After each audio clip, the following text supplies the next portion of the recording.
She demanded proof of my miscarriage, so I brought receipts. Have you ever had to prove your grief just to be believed?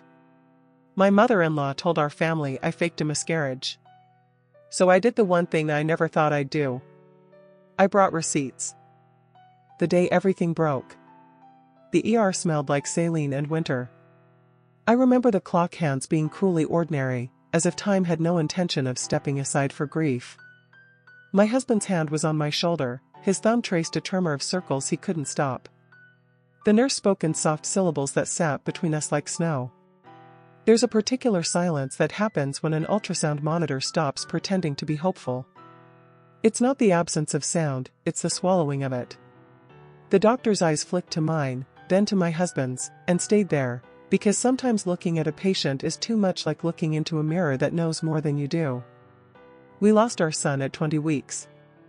I cannot make those words less jagged no matter how carefully I speak them. On the drive home I caught my reflection in the passenger window, hospital bracelet, dried salt on my cheek, a stranger's mouth superimposed over my own. My husband squeezed the steering wheel like it owed him money. Every few miles his breath snagged on a sob he tried to hide so I wouldn't try to be strong for him. That's marriage on the worst day, two people failing to be brave at the same time and finding that it's okay. He was supposed to help his parents with flooring that weekend. He called his mother from the living room because he wanted to be decent. He told her the truth. He told her why he wouldn't come. There was a pause long enough to build a house in. Then she said, "Oh. That's unfortunate. Another beat. We'll have to find someone else for the floor." He stared at his phone like it had insulted him in a language he didn't speak. We told ourselves people say clumsy things when they're shocked. We tried to believe that. 20 hours later the doorbell rang. Twice. Then a third time with the impatience of someone who has already decided they are right about you. My husband opened the door. His parents stepped in, bringing with them the clean laundry scent of a car ride and the wrong kind of urgency. She looked at our faces, red, sunken, unbeautiful with grief, and said, "Oh, you two look like you've been fighting." It took my brain a second to find the words before the rage. "We've been crying," I said. "We told you why." My husband spelled it out because perhaps clarity would save us. "Mom, she miscarried. The baby is gone." His father's face sagged into sorrow. His mother's mouth pinched into a shape I'd later learn meant certainty masquerading as concern. "Well," she said, "that's convenient timing, isn't it?" The room tilted. My husband's voice cracked open into something I had never heard before, raw and unpermitted. "Get out," he said. "Right now." She cried the way polished people cry, loud enough to be heard in the next room, neat enough to be admired. She clutched at a victimhood that did not belong to her and dragged it across our threshold. His father guided her toward the door with apologies meant for the hallway. My husband closed it behind them like ending a sentence that should never have been started. The next morning her texts arrived dressed in pseudo-compassion. "Love you. Just checking on you both." No reply. "Why aren't you answering?" "I'm worried." No reply. Then, if she really had a miscarriage, there would be hospital paperwork. "I just need to see it for peace of mind." The audacity of that sentence is a living thing. It grows teeth, even now. My husband called her with the phone on speaker. His voice shook with a heat I recognized from mirrors. "You want proof our baby died?" "I never said fake," she answered, offense already coiled. "Don't twist my words. I'm just concerned. If you're so upset, show me the documents and I'll apologize. If not, well, better to know now." He hung up while her indignation was still mid-bloom. The quiet that followed was not empty. It was a decision taking root. That should have been the end. It wasn't. A reputation on trial. Grief makes the house louder at night. Pipes think they're entitled to opinions. The fridge mutters. The dark under the door gathers like a council of shadows. We tried to rest. Grief declined. The following day his aunt called. Her voice was gentler than the question it carried. "Sweetheart, I'm so sorry to ask, but Carol is saying things. She's telling people you were never pregnant. That you're The word came out small, ashamed to be heard, trapping him. Something in me went very still. The stillness you get right before you decide not to drown. I told her the truth. I kept my voice even, which is the kind of miracle only anger can make. I was pregnant. We have ultrasounds and hospital discharge papers. But I shouldn't have to prove my grief to be believed. She exhaled like someone who has been carrying both sides of an argument in their ribs. I know, she said. Most of us know. She's loud. That's all. Loud travels. Loud gets there first. Loud makes itself sound like many. By the time my husband got off the phone with his aunt, the sorrow in his throat had turned to something steelier. He called his mother again without asking me if he should because he already knew. I pressed record on my phone, not because we were scheming, but because I was tired of choosing between my privacy and my truth. He told her to stop. He told her he knew what she'd said and to whom. She did not deny it. She considered denial beneath her. No one listens to me, she said, as if disbelief were persecution. I won't let this family be fooled. The call ended on an unfinished sentence. Rage doesn't need punctuation. That night we sat at the kitchen table with the soft lamp on and our hands not touching because we were both so carefully on fire. We drafted a list that was less a plan and more an insistence on reality. Save every text. Save every voicemail. Write down every conversation we can recall while the words are still warm enough to hold. Decide how to speak for ourselves without handing our bodies over as exhibits. He stared at the empty fifth bullet, jaw working. We need her words on record, he said. Not just ours. Then I'll call her, I said. She's braver when you're not in the room. He looked like he wanted to protect me from the part where I would be brave without him. It is a complicated mercy to let someone go to battle for you while you stand in the doorway and try not to beg. The recording. I unblocked her number and called while the kettle began to fuss on the stove. The phone rang twice. She picked up with a hello that wore pearls and judgment. I think we should talk, I said. What is there to talk about? She had the voice of someone who has already authored your biography without meeting you. I want to understand, I told her, and made my voice soft with the right kind of lie. Help me see what you're seeing. The thing about people who center themselves in your pain is that they think your empathy is a blank check. She cached it in words so sharp I could have used them to cut open a box. It's convenient timing, she said again, as if repetition might make it science. You're crying? Pathetic manipulation. My son is blind with grief. You're playing the victim to control him. Baby trapping is older than marriage. It takes discipline to be quiet while someone enters you in your own kitchen. I said, I see, and I had no idea you felt that way, in the neutral tone you used to keep a microphone warm. What would make you believe me? I asked finally. Nothing, she said, quick as a slap. Because it isn't true. The call lasted 6 minutes, it held a year's worth of weather. When she hung up, my husband was looking at me like I was both an open wound and a sword. You okay? Yes, I said, surprised to find that I meant it. She had given us exactly what we needed, her truth in her voice. We saved the file in 3 places, because hope has a backup plan when trust doesn't. We printed the ugliest texts and slid them into an envelope that made a dry whisper when you moved it, like paper remembering it used to be a tree. We were discussing whether to take it private or go wide when his grandmother texted an invitation that felt more like a stage cue than a request. Carol's birthday dinner next weekend. Family should stick together. It would mean a lot if you came. We said yes, and then spent the longest week in the world remembering how to keep our faces still. Happy birthday, here's the truth. His grandmother's house was built for holidays and arguments. The hallway had family photos in frames that leaned forward like they were trying to eavesdrop. The dining table could seat 15 without anyone admitting they were bumping knees under there. The kitchen smelled like cinnamon and intentions. We arrived early. It's easier to be brave if you have time to practice standing. Carol was in the kitchen when we came in, her smile was a theater mask set to gracious. My husband said, "Happy birthday, Mom," and handed her a gift. She touched my shoulder as if proving she knew how. Thank you for coming, she said. I nodded. Of course. Relatives trickled in, cousins with easy laughs, an uncle who does sincerity like a party trick, 2 great aunts who could cut a person in half with a compliment. Carol was quieter than usual, or maybe I'd finally found the volume knob and turned her down. She watched us from across the room like a general deciding when to move a piece on a board.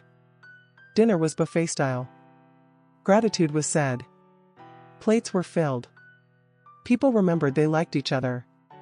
After the cake, when the air should have been frosting and silly candles, my husband stood. The room stilled in slow motion. I need to clear the air, he said. Some of you know we lost a pregnancy last month. Aunt heads bowed. Cousin hands reached. That kind of family. What you might not know, he continued, is that my mother has been telling people my wife lied. The table bucked, gasps, whispers, that immediate human recalculation of what you thought you knew. Carol's mouth opened to shape the word misunderstanding. I pressed play on the small speaker in my purse. Her voice filled the room. Convenient timing, pathetic manipulation, nothing would make me believe her. It is strange to watch a person hear themselves the way others do. For a moment she looked off balance. Then she lunged, for me, for the phone, for the narrative, but my father-in-law's hand caught her elbow and the room rose up to meet what it had just learned. How could you, a cousin said. What is wrong with you, an aunt asked, through tears that were not for Carol. This is your son, his grandmother whispered, which landed like a prayer and an admonition both. We didn't stay to measure the fallout like a weatherman. We had brought the truth, the weather would sort itself out. We thanked his grandmother, hugged the people whose faces had gone pale for us, and left with our hands linked in a way that remembered the ER and promised a future anyway. In the car, our phones pulsed, messages from relatives who believed us now, who were angry on our behalf, who said that love would look like walking away. A text from his father, I understand why you did it. I'm sorry. Carol did not text. The silence was, finally, the correct size. What comes after the explosion? There is a myth that closure is a door you shut. In reality, it's a house you rebuild. We made doctor's appointments we'd been avoiding, the kind where you say words you never wanted to learn and the physician says them back in a tone that makes them less cruel. We made space on our calendar for grief the way you make space on a shelf for a photo you aren't ready to look at but can't put away. Therapy became a room where we could set down the parts of the story that were heavier than they looked. My husband learned how to say I am angry without apologizing for it. I learned how to say I am not proof without falling apart afterward. We went no contact with his mother. Not as revenge, but as boundary. Revenge keeps you tethered to the person who hurt you. Boundaries cut the rope. Some relatives tried to broker peace. She's just scared of losing him. She comes from another generation. She didn't know what to say. I practiced the art of handing other people's excuses back to them without keeping any for myself. She made a choice, I said. We're making ours. On a Sunday that still smelled like Saturday night, I found the hospital bracelet in a drawer I had cleaned 3 times already. I held it until the plastic warmed. My husband watched me like you watch a person step onto a thin lake at the end of winter. You okay? He asked. No, I said. And yes. He nodded, which is how love agrees with paradox. A week later his grandmother called. I don't know what she'll do next, she said. She didn't mean flooring. But I'm proud of how you told the truth. Thank you, I said, and meant it enough to cry after I hung up. We took a walk that evening, past backyards that had the same arguments other backyards have, bikes left out, grills that swear they're clean, a dog who believes the world is out to be greeted. At the corner, he stopped. Do you want to try again? He asked, and the question didn't feel like pressure. It felt like a hand at the small of my back reminding me there's a future even when you can't see its face. Someday, I said. On our terms. He kissed my forehead in the old-fashioned way that makes time behave. At home, I put the envelope of printed texts in a drawer marked legal/boring. The audio file went into a folder labeled receipts because humor helps. I deleted our thread with her not because I forgive, but because carrying around their worst moment keeps you hunchbacked. The last thing I'll tell you is the simplest. If anyone ever demands proof of your pain to grant you credibility, they have already told you they do not deserve access to your life. Believe them. The paper trail. Grief doesn't make you logical, but it makes you thorough. We kept a folder on the hallway bookshelf labeled receipts, not the kitchen utility kind, but the life kind. Hospital discharge papers. Ultrasound prints with the gray storm of a world that never finished forming. The ER bracelet, flattened and pressed between parchment like a leaf. One afternoon I took the folder out and laid everything on the dining table. Sunlight pushed through the blinds and bands, making the documents look like exhibits at a museum that hadn't decided what story they told. My husband stood on the other side of the table like a second attorney. "Do we actually need all this?" he asked. The question wasn't practical, it was existential. "Probably not," I said. "But I need to know that we know." So when the "did it really happen" tries to crawl back in, we already built a fence. He nodded. "Okay. Then fence it is." We wrote a timeline. Not because we owed anyone a presentation, but because sometimes your own memory starts gaslighting you after too many bad nights. Dates, times, call logs, a transcribed snippet of her sentences from the recording because words look different when they sit still on paper and can't perform. I emailed a therapist whose website didn't look like clip art. She replied with a line I still think about: "The goal isn't to be believed by everyone. It's to be able to live with yourself without auditioning for credibility." 2 days later, a letter arrived addressed to both of us. The return address was her house, careful block letters like someone afraid of cursive. We opened it at the counter.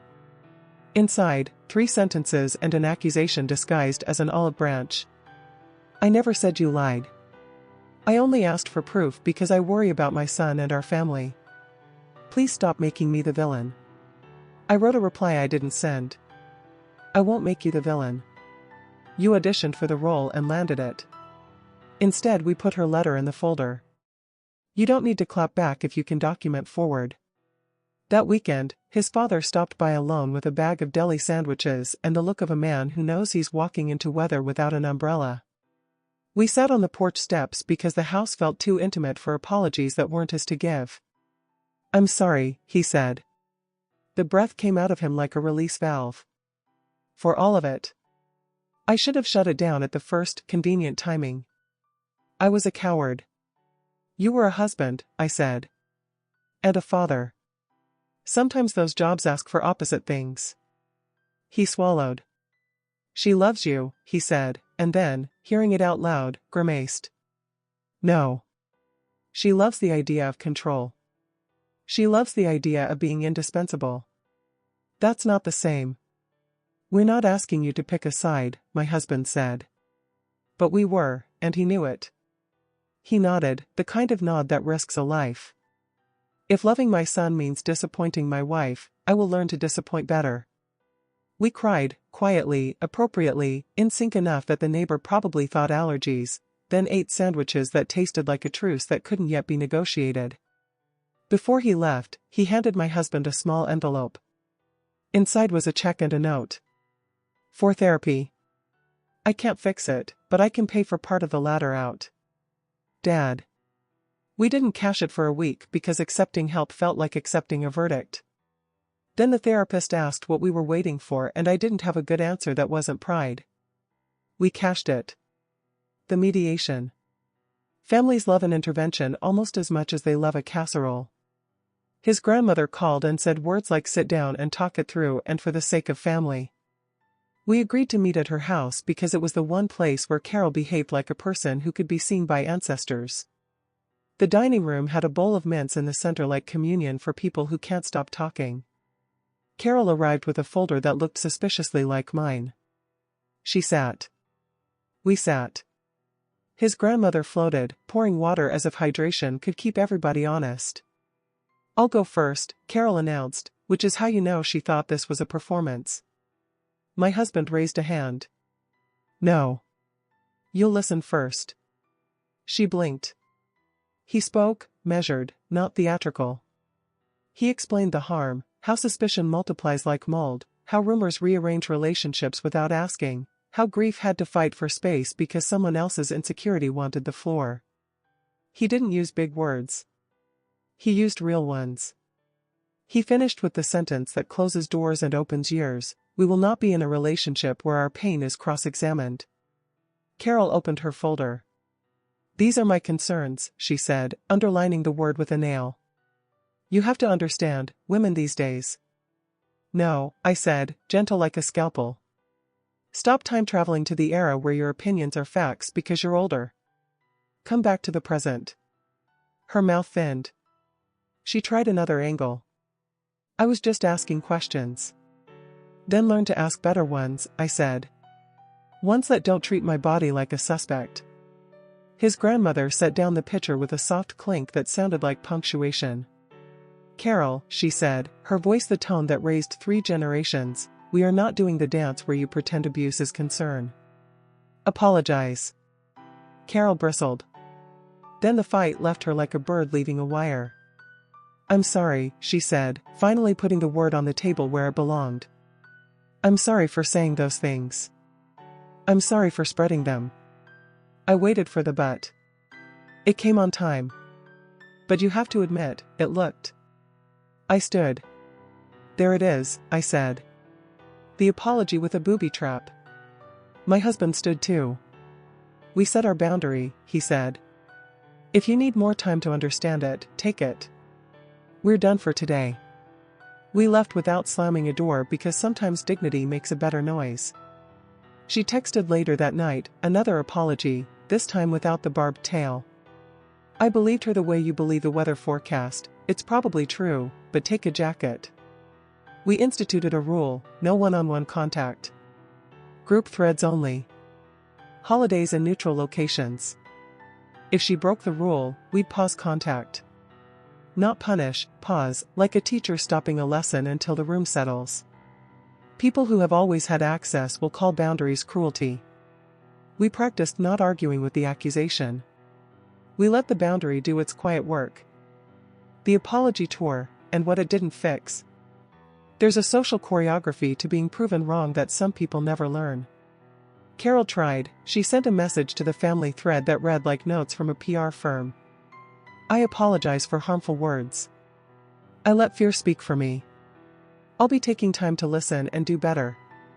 A cousin replied with a heart emoji. An aunt wrote, proud of you. Another cousin DM'd me privately, finally.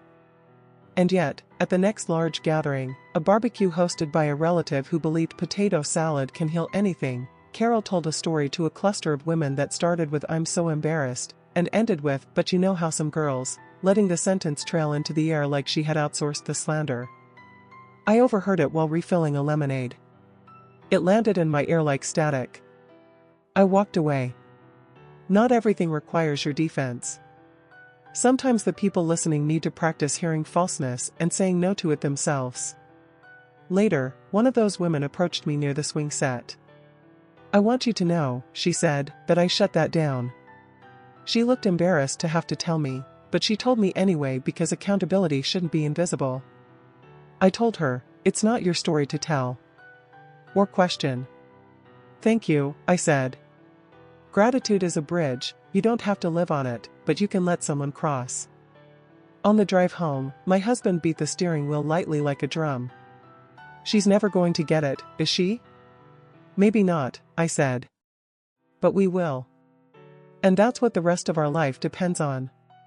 We went home and lit a candle in the window.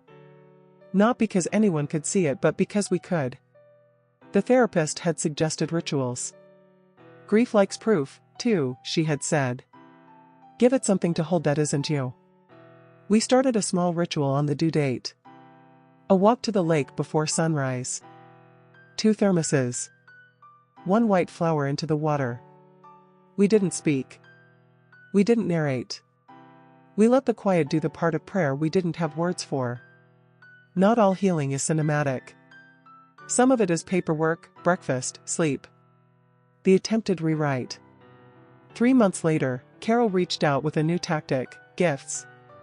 A box delivered to our porch with tissue paper like snow. Inside, a knitted blanket, pale yellow, and a note. For when you try again. I want to be part of that journey. I made mistakes. Let's start over. Mom. I touched the blanket. It was beautiful. It was also heavy with a timeline I didn't want dictated to me. We wrote back together. Thank you for the gift. We're not ready for a start over, but we're willing to move forward with the boundaries we set. Group contact only, no medical questions, no commentary on our family planning. If those are respected for 6 months, we can revisit. She replied within minutes, understood. Followed, less than an hour later, bye, so when do you think you'll try again? Followed, 30 minutes later, sorry, force of habit. We paused contact for 2 weeks. She erupted in the group thread, this is abusive. You're isolating my son. His grandmother responded with a single sentence that belonged on a plaque, boundaries are oxygen masks, not weapons. Put yours on. The 2 weeks passed. She tried again, quieter, this time. Holidays went, not smoothly, but without incident. She brought a pie and left without a scene. Progress looks like boredom when you've survived drama. During that season, I learned how to talk about the baby without apologizing for the mood of a room. At a small dinner with friends, someone new asked if we had kids. I said, we have a son we didn't get to meet and a lot of peace we had to fight for. The table went gentle. Someone squeezed my arm. No one asked for paperwork. I slept through the night for the first time in months. The letter I finally sent. I wrote Carol a letter I finally did send. Not a manifesto, 1 page, double-spaced, teacher's pet energy. Carol. I'm writing this instead of calling because written words behave better.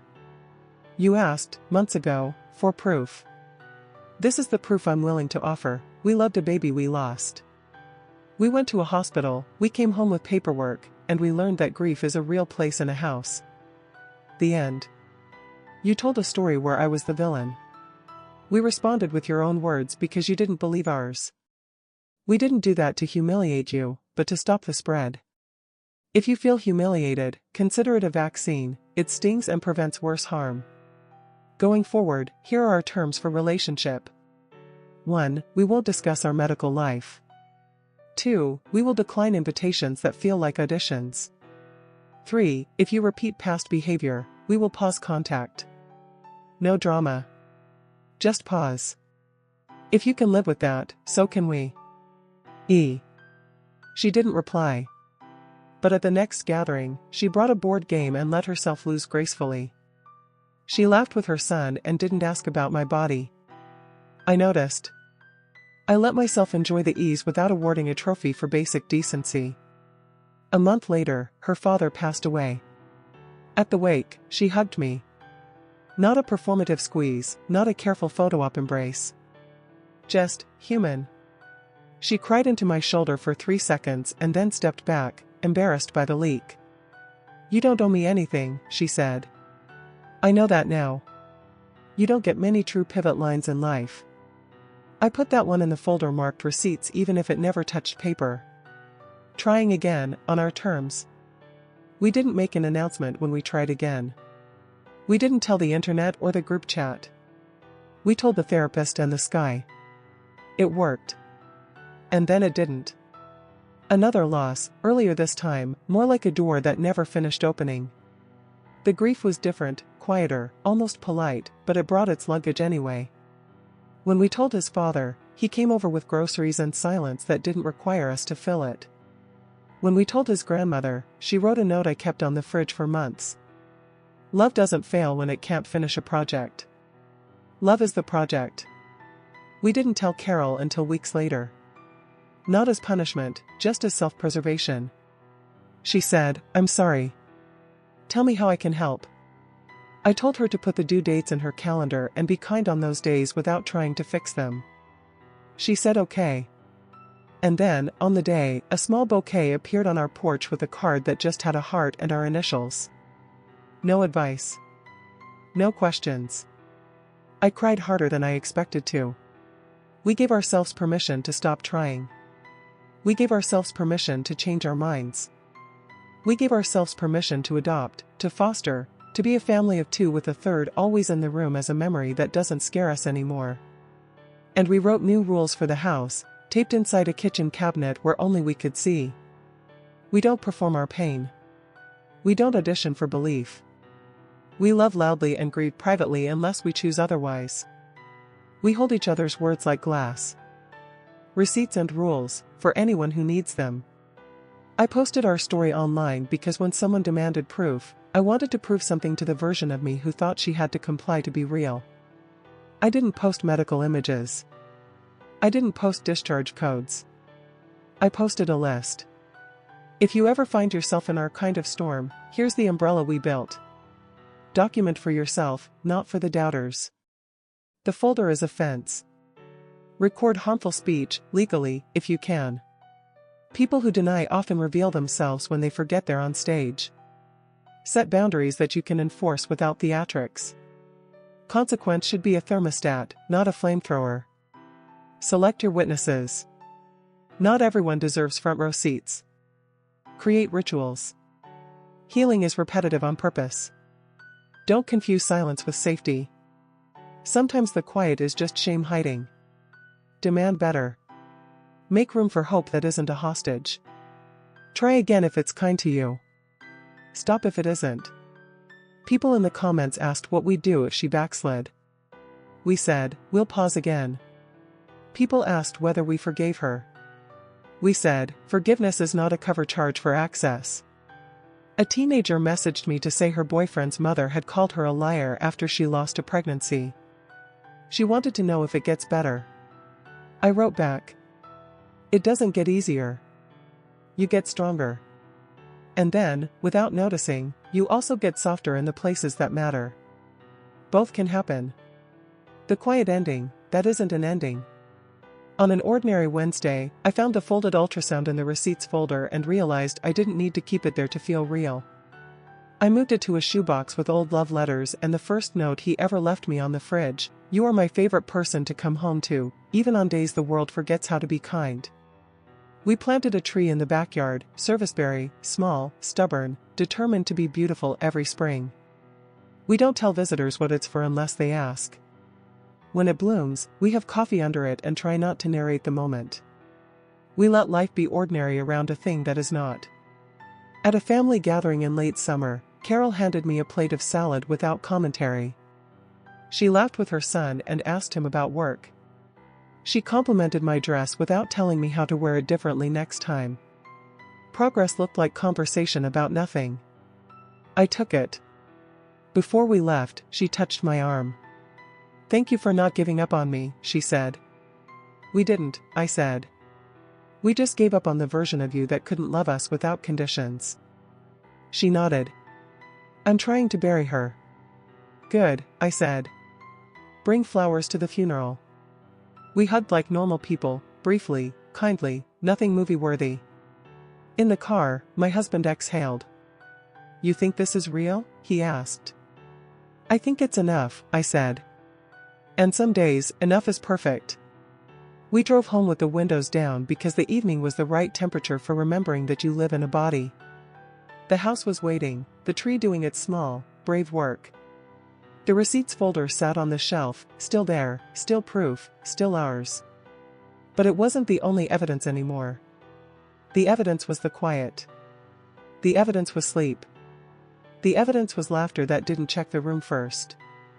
The evidence was a family that learned to be smaller in the right places and bigger in the ones that count. And if anyone ever asks for proof again, I will hand them a slice of pie and say, you're not invited to this part of our life. Then I'll go sit under the serviceberry with the person who never once doubted I was real.